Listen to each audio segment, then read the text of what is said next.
Hello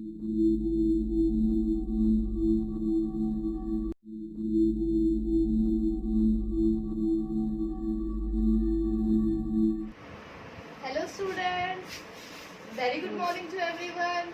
कैसे हो आप सब? आई होप आप सब ठीक होगे, सेफ होगे अपने अपने घर पर। Welcome to my YouTube channel learners destination. I am Preeti Narwal, your math teacher. हम चैप्टर 5 डिस्कस कर रहे थे। क्या है हमारा चैप्टर 5? Continuity and differentiability. तो कॉन्टिन्यूटी एंड डिफरेंशिएबिलिटी में हम डिस्कस कर रहे थे एक्सरसाइज 5.1 के बारे में। एक्सरसाइज 5.1 के कुछ क्वेश्चंस तो हमने कल डिस्कस किए थे। आज हम कुछ उससे आगे क्वेश्चंस के बारे में डिस्कस करेंगे। जैसे कि हम डिस्कस करेंगे क्वेश्चन नंबर 11 के बारे में। क्वेश्चन नंबर 11 क्या कहता है? Find all points of discontinuity of f for f x किसके इक्वल है हमारा? X cube minus 3 if x is less than equals to 2 and x square plus 1 if x is greater than 2। हमारा function define कर रखा है, हमें इसके निकालने हैं पॉइंट ऑफ डिसकंटिन्यूटी। अब पॉइंट ऑफ डिसकंटिन्यूटी निकालने का मतलब है कि वो सारे पॉइंट्स निकाला जहां पर हमारा फंक्शन डिसकंटिन्यूस हो रहा, मतलब उसका ग्राफ कहीं ना कहीं ब्रेक हो रहा है, वो पॉइंट्स हमें निकालने हैं। या हम ये कह सकते हैं कि हमें चेक करना कि किन पर्टिकुलर पॉइंट्स के लिए हमारा फंक्शन क्या है, कॉन्टिन्यूस, और किन के लिए हमारा फंक्शन डिसकंटिन्यूस है। तो चलिए स्टार्ट करते हैं क्वेश्चन को सॉल्व करना। एज यू नो हमें दिखाई दे रहा है हमारा फंक्शन 2 के लिए डिफर कर रहा है, या इसका मतलब कह सकते हैं कि फंक्शन हमारा 2 पर ब्रेक हो रहा है। तो हम क्या बनाएंगे? 2 के रिगार्डिंग ही हम केसेस बनाएंगे क्वेश्चन को सॉल्व करने के लिए। तो हम सी कोई भी जनरल नंबर कंसिडर कर लेते हैं, रियल नंबर। तो हम पहला केस फर्स्ट बनाते हैं। अगर सी हमारा क्या हो? लेस देन 2 हो। ओके, इसके लिए सॉल्व करते हैं। अब हमारी लिमिट की डेफिनेशन, या हम कह सकते हैं कि कॉन्टिन्यूटी की डेफिनेशन हमारी क्या कहती है? अगर the value of the limit of the function at that particular point or at that particular interval is equal to the value of the function, then the function is said to be continuous। इसका मतलब अगर limit की value function की value के equal है उस particular point के लिए, तो हम क्या बोल देते हैं कि फंक्शन क्या है? कॉन्टिन्यूस है। यही डेफिनेशन थी हमारी। इसी डेफिनेशन को हम क्वेश्चन को यूज करने के लिए सॉल्व करेंगे। ओके, तो हमने सबसे पहले सी क्या मान लिया? लेस देन 2 के लिए कोई नंबर कंसिडर किया। तो लिमिट हम चेक करेंगे इसके लिए। Limit x approaches to c f of x. C less than 2 है तो फंक्शन हमारा कौन सा कंसिडर किया जाएगा? ये वाला, एक्स क्यूब माइनस 3। तो limit x approaches to c x cube minus 3। जैसे ही हम वैल्यू पुट करेंगे सी क्यूब माइनस 3, यही आएगा हमारा। अब हम इसी के लिए क्या चेक करेंगे? एफ ऑफ सी की वैल्यू चेक करेंगे। एफ ऑफ सी की वैल्यू हम जैसे ही चेक करेंगे, फिर से कौन सा फंक्शन आएगा? सी लेस देन 2 के लिए यही फंक्शन आएगा। तो इसमें जैसे ही पुट करेंगे अगेन सी क्यूब माइनस 3, ये वैल्यू और ये वैल्यू क्या है? आपस में इक्वल है। इसका मतलब क्या इंप्लाई कर रहा है कि लिमिट जैसे ही एक्स सी को अप्रोच कर रहा है, एफ एक्स की वैल्यू एफ ऑफ सी के इक्वल आ रही है। इसका मतलब डेफिनेशन ऑफ कॉन्टिन्यूटी के अकॉर्डिंग अगर ये चीज ट्रू है तो इसका मतलब फंक्शन क्या हो गया? कॉन्टिन्यूस हो गया whenever c is less than 2। कि जब भी सी हमारा 2 से छोटा होगा, हमारा ये फंक्शन क्या होगा? उसके लिए कॉन्टिन्यूस होगा। ओके, अब हम डिस्कस करते हैं केस नंबर 2।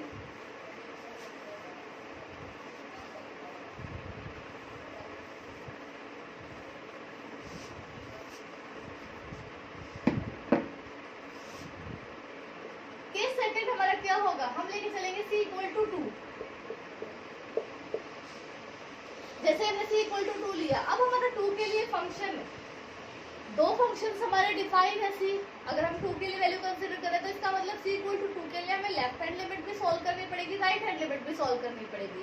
फिर हमें चेक करना पड़ेगा कि लेफ्ट हैंड लिमिट और राइट हैंड लिमिट एग्जिस्ट कर रही है या नहीं कर रही। एग्जिस्ट कर रही है तो क्या इक्वल है, वो हम चेक करेंगे।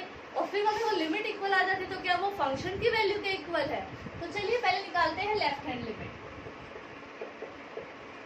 ओके, लेफ्ट हैंड लिमिट निकालेंगे तो हमारा limit x approaches to 2 negative, क्योंकि लेफ्ट हैंड लिमिट का मतलब 2 से एक छोटा अमाउंट हम कंसिडर करके चलते हैं।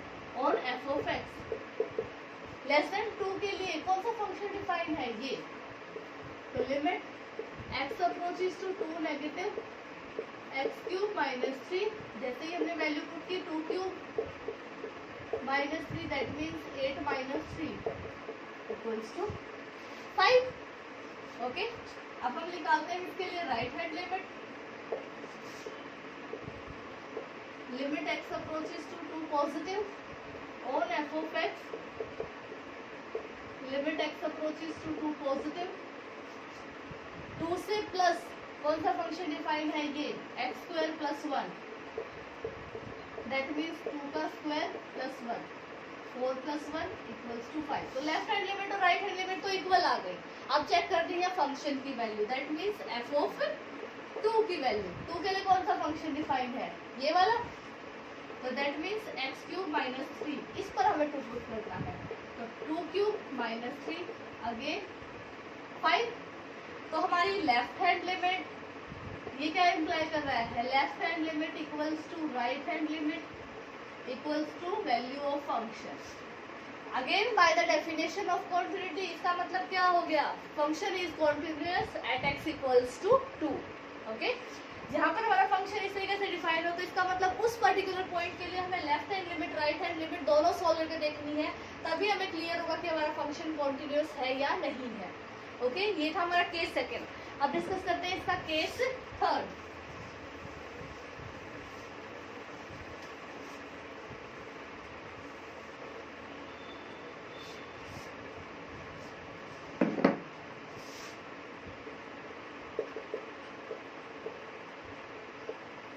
जो हमारा सी क्या होगा, ग्रेटर देन 2, दैट मीन्स हमने हमारे जो इंटरवल है माइनस इन्फिनिटी टू इन्फिनिटी का, उसको 3 पार्ट्स में डिवाइड कर लिया हमने। पहला हमने इंटरवल लिया माइनस इन्फिनिटी टू 2, फिर हमने लिया 2 इंक्लूडेड 2 टू इन, सिर्फ हमने 2 पर चेक किया, फिर हमने लिया अब 2 टू इन्फिनिटी। तो ओवरऑल हम minus infinity to infinity check कर रहे हैं कि हमारा फंक्शन किस किस पर्टिकुलर पॉइंट पे कॉन्टिन्यूस है। अगर सब पे कॉन्टिन्यूस आ गया तो हम बोल देंगे हमारा फंक्शन क्या है, एवरीवेयर कॉन्टिन्यूस है। ओके, तो अब हमारा थर्ड केस बचता है जब हमें चेक करना है 2 टू इन्फिनिटी।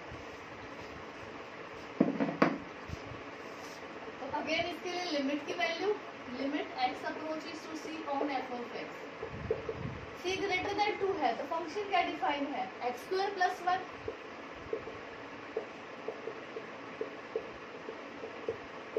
इसमें जैसे ही वैल्यू पुट करेंगे सी स्क्वायर प्लस 1, इसी पर हमें फंक्शन की वैल्यू भी चेक करनी है, फंक्शन सी ग्रेटर देन 2 के लिए यही डिफाइन है, that mean c square plus 1।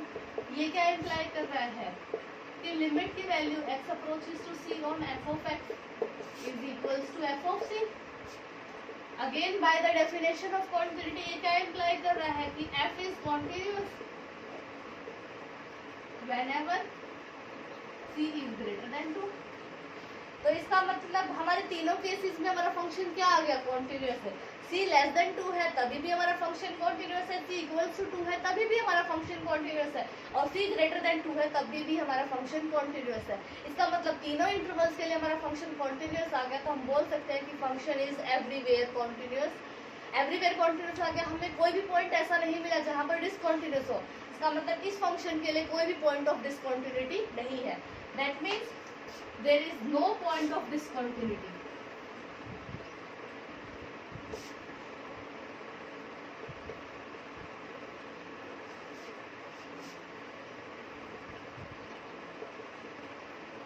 for f, कि हमारे फंक्शन f के लिए कोई भी पॉइंट ऑफ डिसकॉन्टिन्यूअस नहीं है, या हम कह सकते हैं कि फंक्शन है क्या है, एवरीवेयर कॉन्टिन्यूअस है। आई होप आपको ये क्वेश्चन समझ में आ गया होगा। अगर आपको कोई डाउट रह जाए तो वो डाउट मुझे कमेंट सेक्शन में बताइएगा। ओके, और सब मुझे लिमिट और कॉन्टिन्यूटी के बीच में क्या रिलेशन है दोनों की डेफिनेशन में, और वो कौन सी कंडीशन है जिसमें हम बोलते हैं फंक्शन डिसकॉन्टिन्यूअस है, वो मुझे कमेंट सेक्शन में बताएंगे।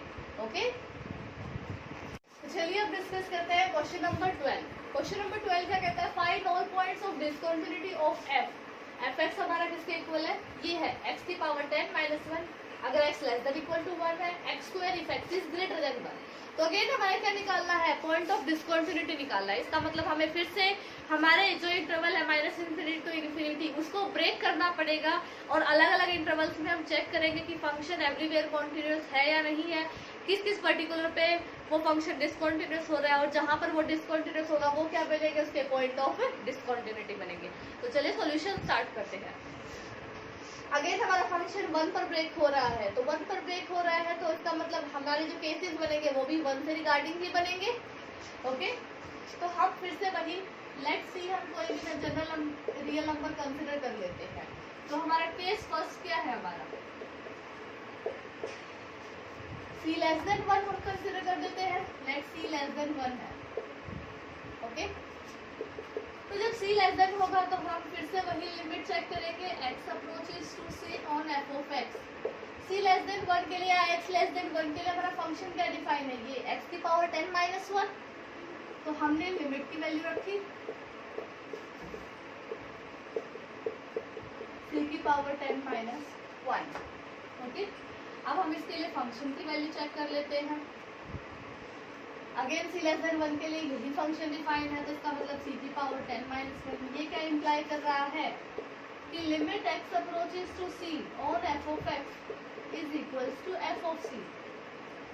सो by the definition of continuity ये क्या इम्प्लाई कर रहा है, f इज कॉन्टिन्यूअस कब, whenever c is less than 1, कि जब भी हमारा c 1 से छोटा होगा हमारा फंक्शन क्या होगा, कॉन्टिन्यूअस होगा। ओके, अब हमारा केस सेकंड क्या बनेगा,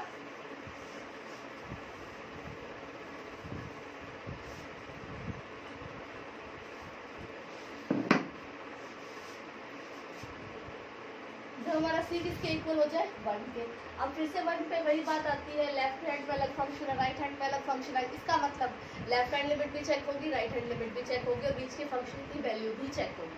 ओके, तो सबसे पहले left hand limit x approaches to 1 negative. Again मैं बता रही हूँ इस नेगेटिव का मतलब है 1 से छोटी वैल्यू कंसिडर करो, ना कि negative minus 1। Okay, limit x approaches to 1 negative. Function क्या हमारा लेस देन 1 के लिए, x की पावर 10 माइनस 1। जैसे हमने वैल्यू रखी 1 की power 10 minus 1, that means 1 minus 1 equals to 0। Okay, आप चेक करते हैं इसके लिए right hand limit x approaches to 1 positive on f of x। 1 plus कौन सा फंक्शन डिफाइन है, x स्क्वायर। x स्क्वायर इसका मतलब 1 का square, that means 1। Left hand limit तो हमारी आई 0, राइट हैंड लिमिट आई हमारी 1। इसका मतलब ये क्या इम्प्लाई करता है कि left hand limit is not equal to right hand limit. हमें फर्दर फंक्शन की वैल्यू चेक करने की जरूरत ही नहीं है, हमें कंडीशन ऑफ डिसकंटिन्यूटी मिल गई। इसका मतलब क्या इम्प्लाई कर रहा है कि function is discontinuous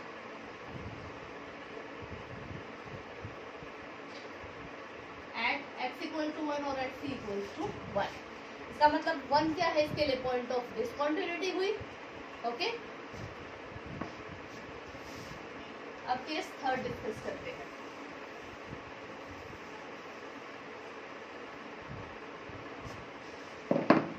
case third हमारा क्या बनेगा, जब c क्या होगा, ग्रेटर देन 1।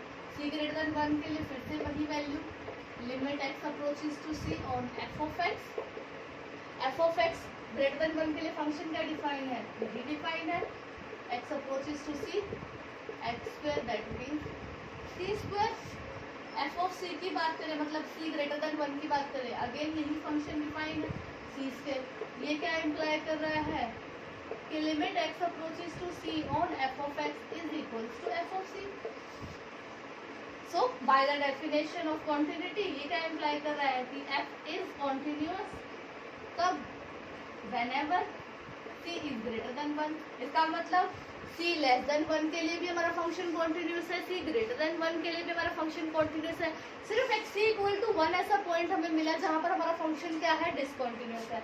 इसका मतलब for this function x equal to 1 is the only point of discontinuity।